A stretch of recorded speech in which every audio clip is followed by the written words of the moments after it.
आज हमने तय किया है कि रोजमर्रा की एक ऐसी चीज के बारे में बात की जाए जिससे पाला हमारा रोज पड़ता है, लेकिन हम उसके बारे में कभी बतियाते नहीं। पादना। आपको लग सकता है कि ये शब्द असंसदीय है, लेकिन शरीर से डकार के अलावा हवा जिस तरह बाहर निकलती है उसे सादे इंसान की भाषा में पादने के अलावा क्या कहा जाए, मुझे नहीं मालूम। आपको मालूम हो तो कमेंट्स में बताएं। पाद होती क्या है?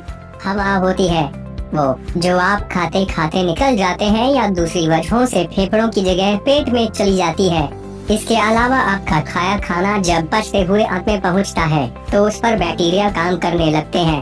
ये बैक्टीरिया हानिकारक नहीं होते, हमारे दोस्त होते हैं। उस स्टार्च और शक्कर को पचाते हैं जिसे हमारा शरीर आसानी से नहीं पचा पाता।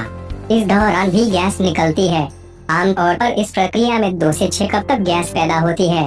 अब गैस शरीर के अंदर जाएगी और पैदा होगी तो वो बाहर भी निकलेगी। ये गैस आपके गुद्दा द्वार, अंग्रेजी में एनस, बेहतर शब्द जानते हो तो बताएं, से बाहर निकलती है। यही पाद है।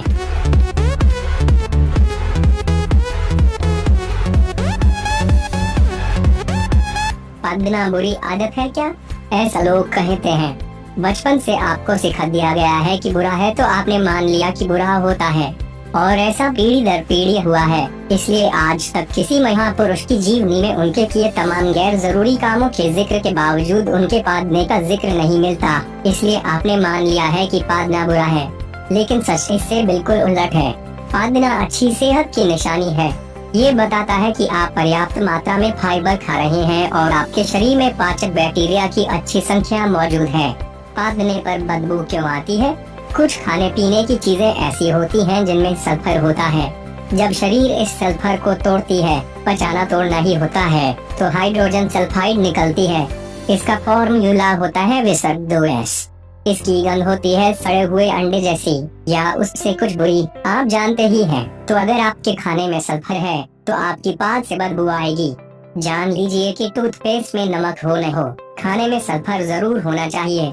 कई सेहतमंद चीजों के पचने पर हाइड्रोजन सल्फाइड पैदा होती है, जैसे रेड मीट, पत्ता गोभी, डेयरी उत्पाद, बीन्स और हरी गोभी। इसलिए पाद में थोड़ी गंध हो तो ये बुरा या अनचाहा कतई नहीं है। एक बात और है, विसर्ग 2S ज्वलनशील होती है। बाकी हम आपकी इमेजिनेशन पर छोड़ रहे हैं। और ये बदबू सूंघना सेहत के लिए अच्छा होता है। पाद में हाइड्रोजन सल्फाइड की वजह से बदबू होती है। हाइड्रोजन सल्फाइड ज्यादा मात्रा में हानिकारक हो सकती है, लेकिन 2014 में मेडिसिनल केमिस्ट्री कम्युनिकेशंस नाम के एक जर्नल में छपी यूनिवर्सिटी ऑफ एक्सेटर की रिसर्च में ये दावा किया गया कि बहुत छोटी मात्रा में, मिसाल के लिए जितनी पादने में निकलती है, हाइड्रोजन सल्फाइड माइटोकॉन्ड्रिया को होने वाले नुकसान से बचा सकती है। माइटोकॉन्ड्रिया हमारे शरीर में मौजूद सेल का पावर हाउस होता है। इस आधार पर रिसर्च में संभावना जताई गई कि हाइड्रोजन सल्फाइड के माइटोकॉन्ड्रिया पर असर के बारे में और जानकारी इकट्ठा होने पर लकवे, आर्थराइटिस और दिल की बीमारी का बेहतर इलाज हो पाएगा। इस खोज का जिक्र टाइम मैगजीन के जुलाई 2014 अंक में भी था। लेकिन ज्यादा गंध भी ठीक नहीं। पाद वो गैस है जो आपके शरीर में कुछ देर रहकर निकली है, इसलिए वो आपकी सेहत का इंडिकेटर भी होती है। अगर आपकी पाद बेहद बदबूदार है तो आपकी सेहत खराब है या डाइट पटरी से उतरी हुई है। यह बात हाजमा खराब होने से आगे जा सकती है। बेहद बदबूदार पाद लैक्टोस एलर्जी, लैक्टोस डेयरी उत्पादों में पाया जाने वाला कंपाउंड की निशानी हो सकती है। गंभीर मामलों में बात कोलोन कैंसर तक जा सकती है। बिना गंध वाली पाद कभी कभी शरीर सिर्फ वो हवा बाहर निकाल रहा होता है जो खाते खाते शरीर में चली गई, तो इसमें हाइड्रोजन सल्फाइड नहीं होती। तो इस तरह की पाद में गंध नहीं होती। ये डकार की तरह ही होती है, बस शरीर की दूसरी तरफ से निकल रही होती है। कितनी बार पादना सेहतमंद है? एक इंसान रोज औसतन 20 बार तक पादता है। वेजिटेरियन लोगों के शरीर में नॉन वेज खाने वालों से ज्यादा गैस बनती है। ऐसा वेजिटेरियन डाइट में मौजूद कार्बोहाइड्रेट की वजह से होता है। कई सारी सब्जियों में सल्फर भी होता है।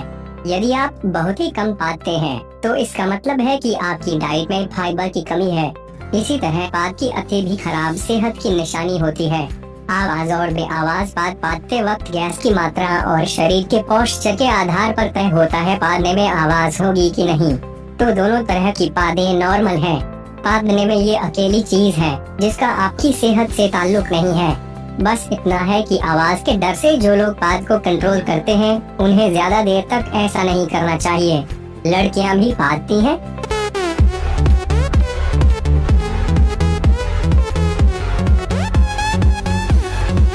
पादना एक बेहद सामान्य क्रिया है, लेकिन साफ सफाई के कुलीन कॉन्सेप्ट के तहत इसे श्रम से जोड़ दिया गया है।